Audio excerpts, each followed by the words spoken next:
गुरुबा के भोजन करा माँ। हमरा यहाँ जन पुत्र लाखों पे डाल तो माँ दोनों की जिंदगी बचत। अगर तोरा दोनों टाइम कुछ भय जितो कहूँ कर देवे माँ। हाँ पुत्र। हाँ पिताजी। तुम्हें क्या बोल रहे हैं? वैसे ही कह पिताजी। बेटा तुम्हें इस बात पर कोई चिंता मत करो पुत्र। मैं दोनों बरानी में कोई बात कर रही हूँ बेटा, तुम्हें इससे कोई मतलब नहीं है। हे पिताजी अगर तो हमरा ने कोई बात सच्चा सच्ची बता दियो तब अपने आप प्राण भेज देती पिताजी। सुनी तो दोनों तो विचार कर ले, हमरा मार के भजन कृपा करे दो तोरो दोनों के सत बन जेता पिताजी। अरे बेटा बड़ा रे जतन सरे बेटा तोरा रे पसाली अनु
मुझे ही मार करके बाबा को भोजन करा दो।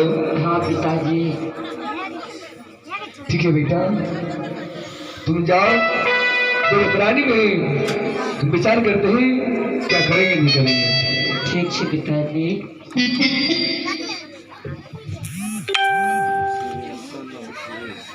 हेलो हेलो, लगाइए ना भाई। हाँ स्वामी, पुत्र कहने हैं मुझे मार करके मधुमास बना करके बाबा को भोजन करा दो, ताकि तुम्हें दोनों प्राणी का जीवन बचेंगे, मेरे जैसा पुत्र अनेकों पैदा होंगे। हे स्वामी, अगर रंजित का यही चीज है, मुझे मार करके गुरु को भोजन करा दो, मेरी मर्जी है, गुरु का जीवन बच जाएगा। तो स्वामी जी आपकी जो इच्छा है मैं वो करने के लिए तैयार हूँ स्वामी। ठीक है सती, बेटा के मार को बाबा को भोजन अवश्य करा देंगे। लेकिन ये स्वामी, मैं उसे अपने गर्भ से जन्म दी हूँ, लेकिन मैं उसे कैसे हत्या करूंगी स्वामी?